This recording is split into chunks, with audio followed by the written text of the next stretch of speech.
یہ وہ لوگ ہیں جو اہل بیت کے ماننے والے ہیں، جنہوں نے پیاس اور بھوک کی شدت کو محسوس کیا کربلا کے میدان میں، اور یہ لگژری سحریاں افطاریاں کر کے اپنی غریب عوام کے دل کو ٹھیس پہنچاتے ہیں، ٹھیک ہے۔ پھر یہ لگژری سحری افطاریاں کر کے گھر میں ڈھیروں سامان گروسری کا ڈلواتے ہیں۔ اس کے بعد یہ لوگوں کا منہ بند کرنے کے لیے اور لوگوں کے سامنے خود کو اچھا ثابت کرنے کے لیے کہ ہم بڑے نیک ہیں، ہم بڑے اچھے ہیں، اگر ہم یوٹیوب سے پیسہ کما رہے ہیں تو اس پیسے کو ہم نہ صرف اپنے پہ خرچ کر رہے ہیں، بلکہ اس پیسے سے ہم کچھ حصہ جو ہے وہ غریبوں کو بھی دیتے ہیں۔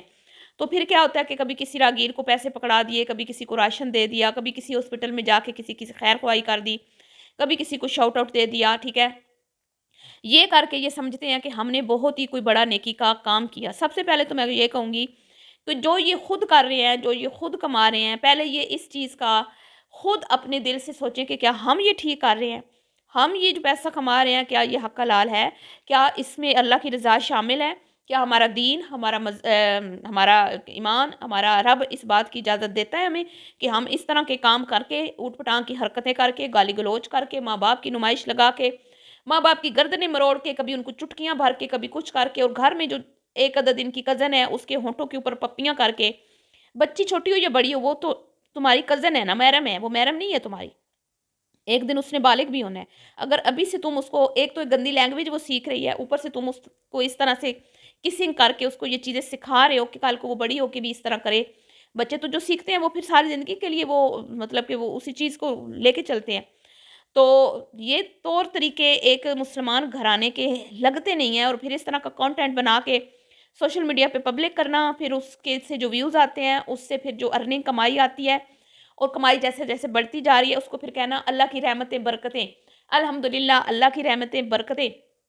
ایک تو آپ غلط کام کر رہے ہو، اور پھر اس غلط کام پہ آپ جب یہ کہتے ہو کہ یہ اللہ کی رحمتیں برکتیں ہیں، تو بہت افسوس ہوتا ہے، بہت ہی افسوس ہوتا ہے۔ اور یہ وہ لوگ ہیں جو اس دنیا کی رنگینیوں میں مست ہیں، مگن ہیں، جن کو شاید آخرت کے بارے میں کبھی پڑھا نہیں، کبھی سنا نہیں، جس کے بارے میں یہ بتایا گیا ہے کہ اگر آپ کو ایک ہلکی سی جھلک بھی دکھا دی جائے جہنم کی، تو تم لوگ ساری زندگی کے لیے ہنسنا بھول جاؤ، ٹھیک ہے۔ یہ جو دنیا ہے نا، اگر اس کی حقیقت ہمیں پتہ چل جائے، اور اگر جہنم کے ہلکا سا ہمیں مطلب معمولی سا سوئی کے وہ جو دھاگا ہم ڈالتے ہیں نا ناک اس کے برابر، اس کو اس کے برابر بھی اگر ہمیں ایک مطلب ہلکا سا محسوس کروا دیا جائے کہ ایک جہنم ہے، دہکتی ہوئی آگ، اور سب سے ہلکا عذاب کیا ہے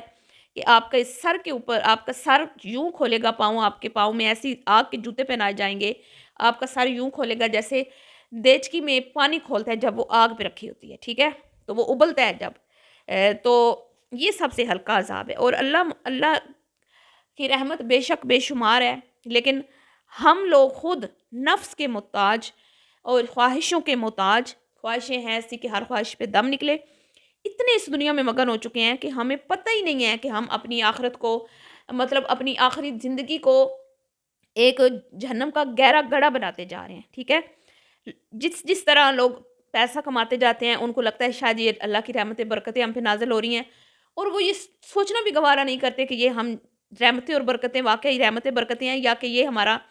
ایک امتحان ہے، یا یہ ہمیں ہماری اگلی زندگی کو مطلب کہ تباہ و برباد کر رہا ہے، ٹھیک ہے۔ مجھے سمجھ نہیں آتی کہ ہم نے دولت کو رحمتیں اور برکتیں کیوں سمجھ لی ہے۔ ہمارے بڑے بزرگ تو دولت سے دور بھاگتے تھے، اور وہ تو کسی کو بد دعا جب انہوں نے دینی ہوتی تھی تو وہ کس طرح دیتے تھے کہ جا اللہ تعالیٰ تجھے بے شمار رزق عطا فرمائے۔ تو اللہ سب کو دے، اپنے دربار سے دے، لیکن دعا یہی ہے کہ اللہ حق حلال کی روزی دے،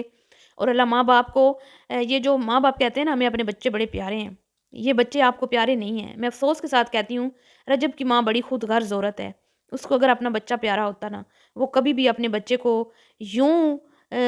اس طرح کا کانٹینٹ بنانے کی اجازت نہ دیتی کہ رات کو آپ جوان لڑکیوں کے ساتھ ٹک ٹاک پہ بیٹھ کے گندی گالیاں نکالو، اور دن میں آپ فوش قسم کا ایک کانٹینٹ بناؤ جس میں آپ اپنی بیوی کو ذلیل کرو، اپنے ماں باپ کو ذلیل کرو،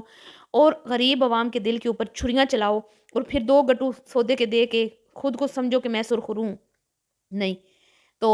بظاہر جب آگ میں بچہ ہاتھ ڈالتا ہے نا، ماں اس کو فوراً روکتی ہے، لیکن جنم کی آگ تو نظر نہیں آ رہی نا اماں جی کو، نہ ہمیں، نہ مجھے، نہ آپ کو، تو اس میں ہم خود اپنے بچے ڈالے جا رہے ہیں، خود اپنے بچے ڈالے جا رہے ہیں۔ کیسے کہ ہم اپنے بچوں کو یہ نہیں سکھا رہے کہ بچوں، میرے بچوں، ہمارے بچوں، حق حلال کمانا ہے، حلال رزق کمانا ہے، اللہ کی خوشنودی والے کام کرنے ہیں، برائی سے بچنا ہے، حرام رزق سے خود کو بچانا ہے تاکہ تمہاری دنیا بھی سنورے اور تم آخرت میں بھی سرخرو ہو۔ ماں باپ جس طرح دنیا میں بچوں کو خوشحال دیکھنا چاہتے ہیں نا، اگر دنیا میں تھوڑی سختی برداشت کر بھی لیں تو کوئی مسئلہ نہیں، لیکن اگر آخرت میں خدا نخواستہ پھنس گئے تو وہ ایک ایسی خوفناک اور ہولناک جگہ ہے جہاں سے مطلب اللہ کی رحمت کے سوا میں کوئی بچا نہیں پائے گا، اور ایک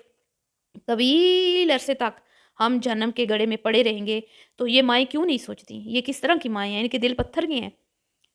مجھے سمجھ نہیں آتی۔ جی اجازت ابھی کے لیے اتنا ہی، دعاؤں میں یاد رکھیے گا۔ اللہ حافظ۔